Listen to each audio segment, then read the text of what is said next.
The Russian State Circus Company presents a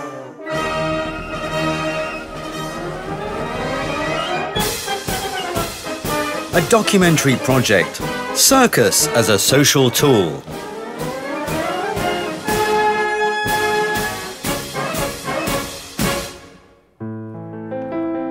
We routinely speak about the circus with a sense of irony and fairly dismissively. What kind of circus is this?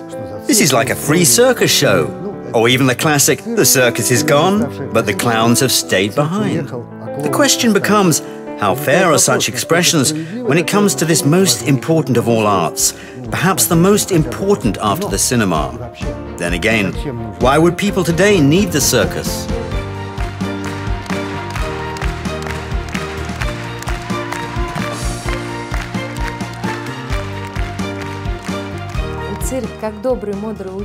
As a social phenomenon, the circus is like a wise and kind teacher who can only teach interesting and good things.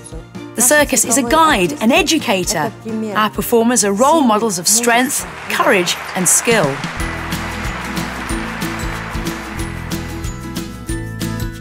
Here we are in the center of circus arts. For more than 40 years, both young and old performers have come here to rehearse their shows and prepare new performances.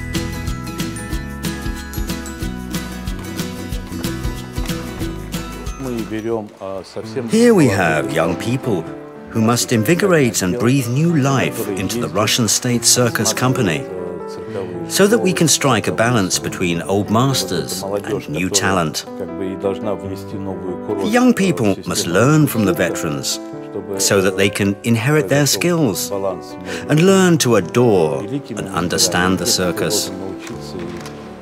As the veterans leave us, they must teach the young people to love the circus as much as they do.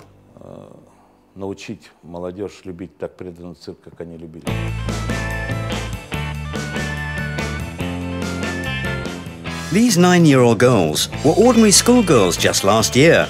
Today they're performers in the Russian State Circus Company, stars of the Icarian Games, a genre that has almost been forgotten. Oleg Marchenko, who oversees this recreation, had wanted to reintroduce it to the Russian circus for a long time. He traveled to many different cities in search of talent until he found Maya, Katya and Ayana. We know from experience that we're better off with young children who've never trained before. They are easier to train in the circus tradition, which has historically preferred to take ordinary children into training. In this genre, we've been allowed to hire and train children who are just 7 or 8 years old. The parents are happy that their girls are here. They know that this profession will help keep the girls on the straight and narrow, which is a good thing today. The parents know that they will be getting the right kind of education. The circus helps young people to grow up healthily, beautifully, and with strong willpower. They are the future of Russia.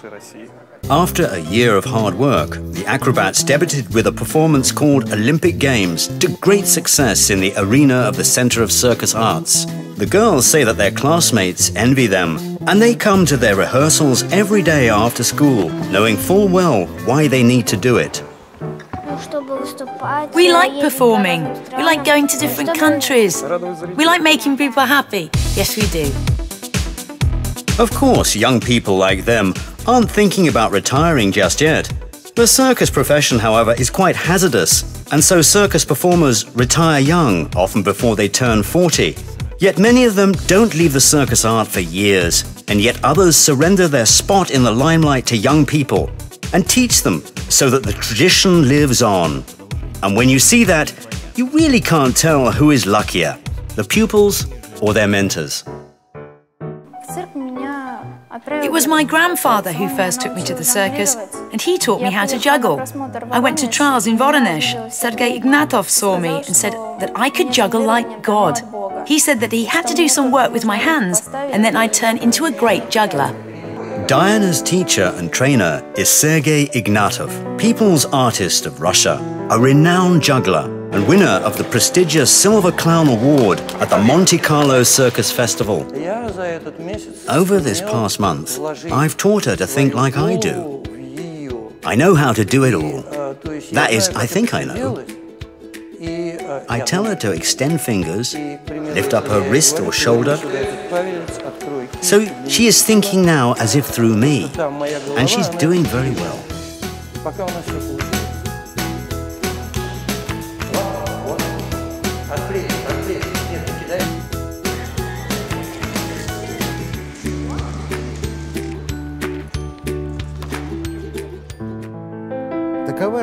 Life is life, and not every child can realize his or her dream of watching a professional circus performance, let alone performing in the ring themselves.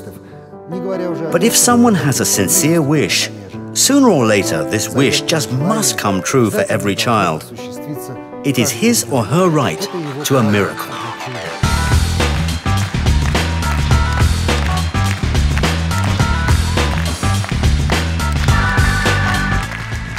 Every month, the Russian State Circus Company gives a charity performance in more than 40 regions in Russia for children from large families, orphans and disabled kids.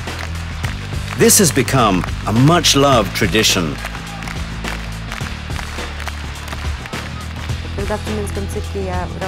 When I worked in the Tyumen circus, we did a lot of charity work. I'd buy gifts and presents for the children. That's because I had a large family. I grew up in a village in a big family, so I know that things like this make the children really happy.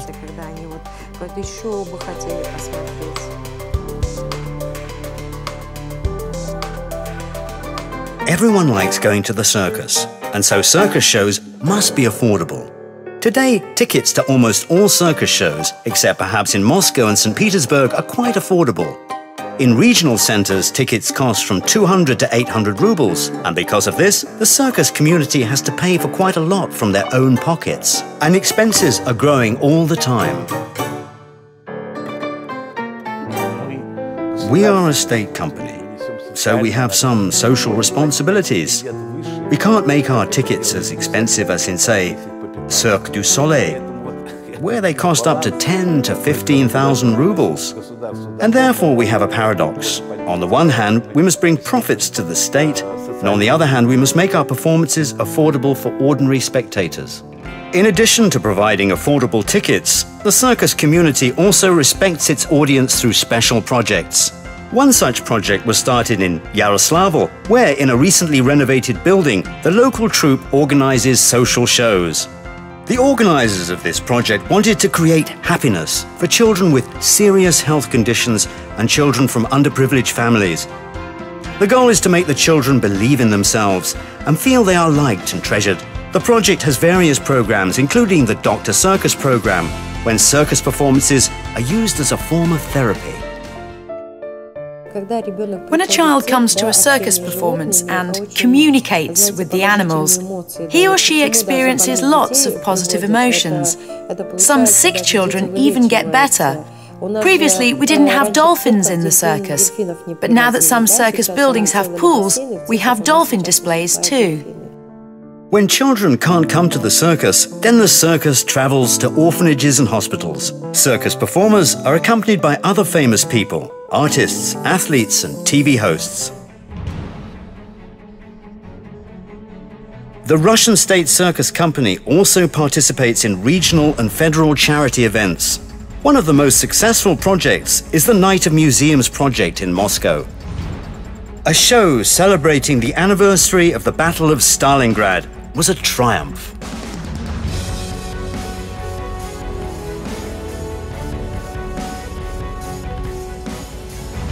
The circus family respects and treasures its senior ranks, its war and work veterans. They are always guests of honor at circus performances. Even if the show starts at 11 and you tell them to come at 11, they're usually there at 9. They're happy to just sit and wait. Please let us in, they say. And we tell them, we said come at 11. But what if you change your mind, they reply. Can you imagine how much they love the circus? Do you like it? Oh yes, very much, of course. It's incredible, amazing. Excellent! It's so spectacular. I clapped so much, my hands got sore. Oh, it was brilliant. I'm so glad I came. Words just can't express how I feel.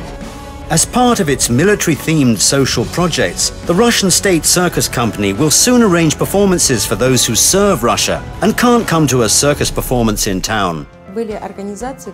Back in Soviet times, there were the so-called stage circuses. They performed in community clubs, military clubs, and even in villages, wherever there was a stage they could use. We're working on bringing this tradition back, and our stage circus troupes will soon be travelling to military bases.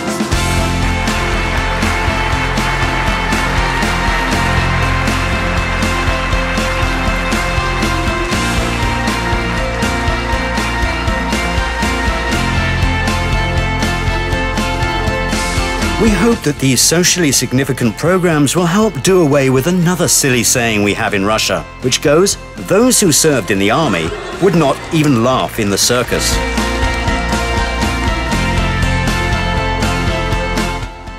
But jokes aside, the circus community is always happy to come and help someone who's bored or sad,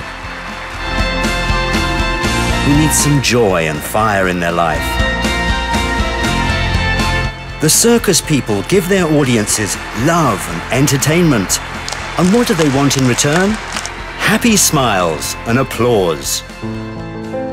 Konstantin Stanislavski, a great theatre figure, called the circus the best place on earth. We could take Stanislavski's word for it, or better yet, we could go to another circus performance.